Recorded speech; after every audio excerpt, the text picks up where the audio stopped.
Hybrid broccoli may spark battles between mothers and toddlers, but hardly seems like the 82nd Airborne of cultural imperialism. 1 in 4 Haitians are hungry, and even before the earthquake, the average caloric intake in the country is far below recommended levels, but that is no consequence when compared to the moral necessity of preventing the use of seeds improved by century-old breeding techniques. Hershey has decreed that they'll no longer use sugar, genetically modified sugar, in their candy. That's from sugar beets. Sugar cane is not genetically modified. There's no difference in the sugar. You can't tell the difference in any way. And it's just an example of where we are. In a nation with an obesity problem and a diabetes epidemic, a company selling sugar-laden candies proclaims it is somehow socially responsible because it rejects sugar made from plants bred by a perfectly safe technology. We've just been through the passage of a nationwide GMO labeling bill being necessary because 500,000 residents of Vermont passed a labeling bill that was rapidly becoming a standard for the whole nation. It's interesting to note that Vermont exempted dairy farmers in their bill. I'm sure there was no connection between that and the large number of dairy farmers in the state. We can expect 50 state labeling bills. Georgia would exempt peanuts. Iowa would exempt corn. Colorado would exempt brownies made from locally grown products. So we had to have a national bill. The high point in the whole debate, though, was Gwyneth Paltrow testifying on GMO labeling at a committee hearing on Capitol Hill. It was a moment that defied parody. Think about that scene. A movie star playing the role of a concerned mother doing performance art in a panel of soloists whose scientific and agricultural knowledge could be summed up in a tweet. In the last few months, over 60 companies have adopted animal care requirements for their suppliers. Almost all these new policies set deadlines that won't be met without hundreds of millions of dollars in investments by farmers. To my knowledge, not a single one of these companies has explained where all that capital is going to be found. It's a safe bet that the deadlines will not be met because no industry can afford to abandon billions of dollars of fixed investment overnight. Massachusetts will soon vote in November on a referendum that will put animal requirements on all food sold in the state. Cage-free eggs do give chickens more room, but they also increase mortality by large amounts, worsen air quality and bonds for both chicken and people, and make little difference in food safety. Voters may well decide that trade-offs are worth the price of dead chickens, but surely 30-second ads aren't the best way to make these decisions. All of these requirements will increase food costs for everyone. But more importantly, food will become more expensive for the over 40 million Americans who need public assistance to buy food. Or as a former homeless poverty advocate, formerly homeless, now poverty advocate in Massachusetts, Tarley asked about their referendum. We're getting ready to spend hundreds of millions of dollars and increase food costs to improve the housing of out-of-state chickens while people in Massachusetts are homeless? I'm sure most of you are familiar with both these instances and are perhaps thinking to yourself, Blake, get with the program. Consumer desire is changing. The consumer is sovereign.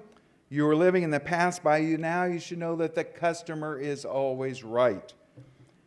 Except customers aren't always right.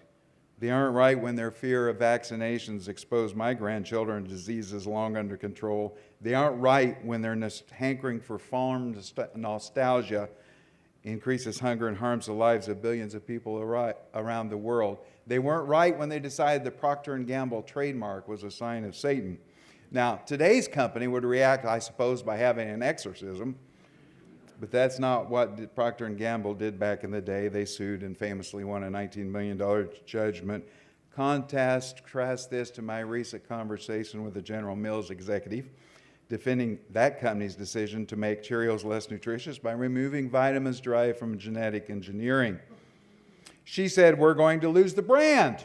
She was in charge of their Facebook page, and scientifically challenged Facebook trolls were writing lots of bad posts. So, the hell with science, who cares about nutrition, the B vitamins? We can save the brand by offering consumers GMO-free Cheerios, except that's not what happened.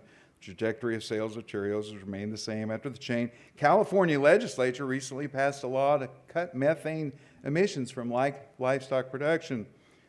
Lots of journalists were happy to have the chance to use the word fart in a headline. But there's a real problem here, from company requirements to government regulations, asking things of farmers and cows that just aren't possible. We can't expect to go back to where we were the only interest folks had in farming when the latest episode of Green Acres. But we can work toward a better place where both customers and companies in the food chain are willing to resist social media attacks and romantic visions of farming that has little to do with the demands we farmers face. We can start out by agreeing with our critics on at least one thing. To feed well over 300 million Americans 3 times a day, 1 billion meals a day, has inevitably resulted in a food system that is industrial. We should own that fact, proudly reminding folks that the application of technology to the production, preservation, and preparation of food has benefited the lives of billions. Each of you is rightly focused on the specific problem in agriculture your company's ideas will solve. I'm sure many of you see the problems I'm describing as not a challenge, but rather a marketing opportunity. All of you have fiduciary responsibility to stockholders and are reluctant to be seen as saying things that can benefit your competitors. After all, none of us directly benefits when our words and actions create space for other companies promoting other new technologies. But farmers and everybody who eats benefits from an open and vibrant culture of change and innovation. If the title of this conference is any guide, each of you is innovating.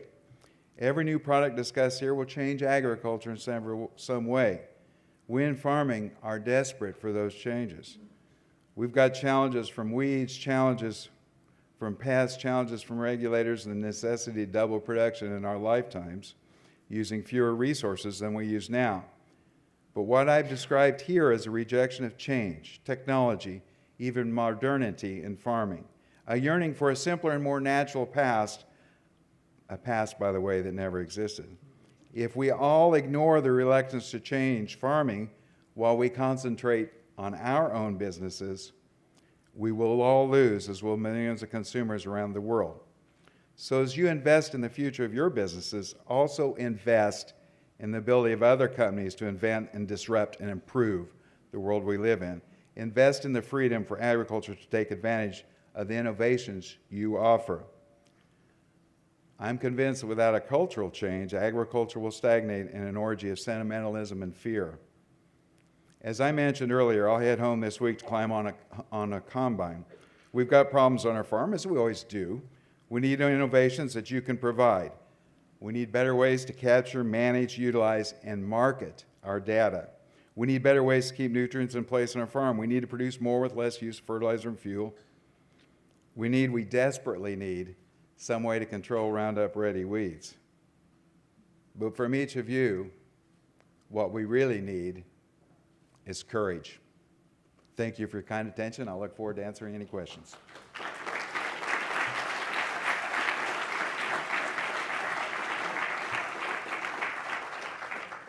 Thank you so much. We have time for a few questions.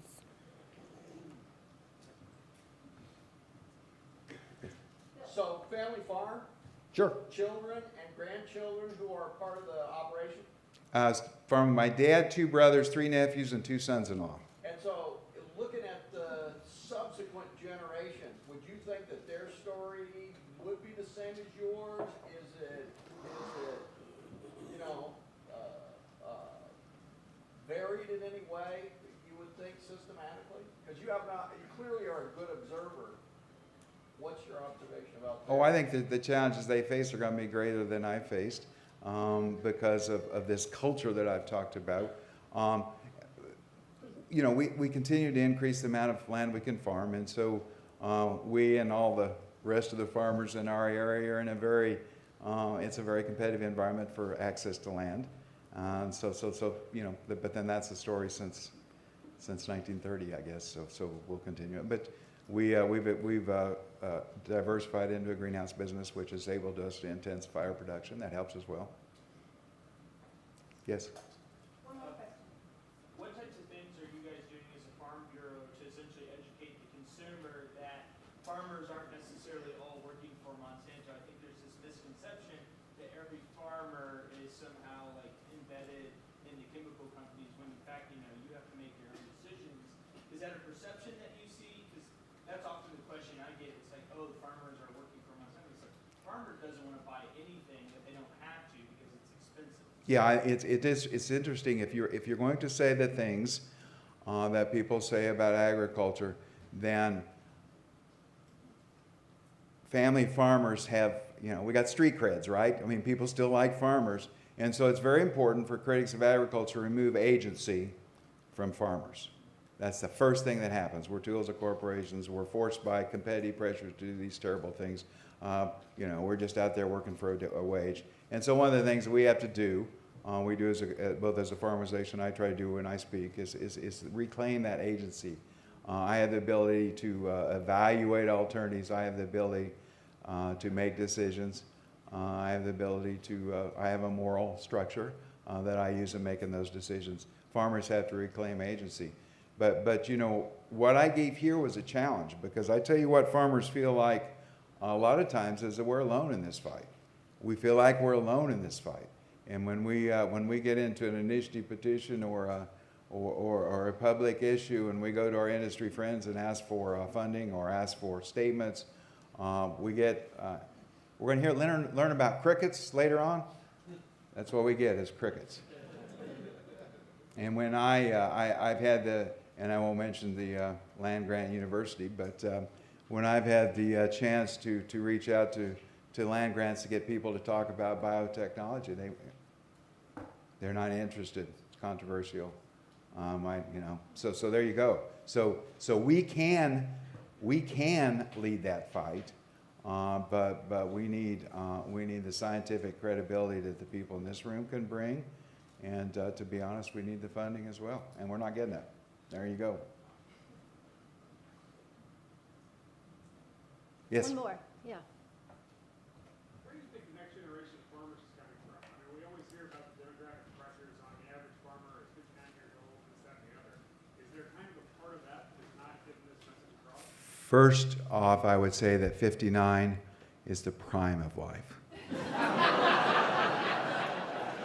And I'm going to say that next year when I'm 62. How many do we need? I mean, that's a harsh thing to say, but I'll certainly say we're replicating ourselves on our farm, and I see the neighbors. I see the neighbors doing the same thing. I mean, you drive through the countryside, you don't see farms that aren't being tended. It's very the problem is not enough farmers. The problem is the competition that has caused us to. I mean, believe me, there's lots of farmers out there with a cash rate contract given today's prices that they'd like to renegotiate. I don't want to ever say there's too many farmers, and because I don't believe that, but I will say that the competition for land continues to be intense. Don't worry about going hungry because we're out of farmers. Blake, you've described sort of a very dystopian kind of future for us that we should be very concerned about. And you mentioned social license. Can you elaborate a little bit on some of the 1, 2, 3 things that we could do as a group of folks committed to innovation? You've identified some of them already. Well, I think all of us, I think the whole society has forgotten how important innovation is. And I'm sure this statistic will be repeated a lot of times over the next 2 days. But for the first time in memory, we've had more business losses than business formations in the U.S. in the last year or so. And that's, so we've got this exciting thing happening in agriculture where we got this innovation thing, believe me, I've been doing this for a long time, and this is new. This kind of meeting is new. But I'm afraid so many of the ideas that we all have won't be accepted, that they'll be stopped by, so what can we do? We just have to keep talking to people. Talk to people about the importance of innovation, about the trust that we ought to have in scientists. We ought not trust scientists, but we ought to trust the scientific process when it's done right. And remind people how much, very, very much, we all depend on trust technology in everyday lives. It always amazes me that people won't trust what I do, and then they immediately go and get in a car and drive down the interstate at 75 miles an hour. They trust the guy that made the hydraulic hose, they trust the guy that made the tires, they trust the guy that made the stoplight, but they won't trust me to produce their food. I don't ever understand that. Nobody goes to the doctor and says, gosh, could I have a stethoscope? We all want a CAT scan, right? I mean, so why is agriculture different? I don't know, but we got to keep talking about it. Just talk about it, talk about it, talk about it. And when I talk to farm groups, you know, it costs $30 to be a member of Missouri Farm Bureau. That's fairly inadequate expense, your farm business, as an expense for talking to people, communicating with people, lobbying people. All of you need to build those dollars into your budgets as well. Great, thank you so much. Yeah.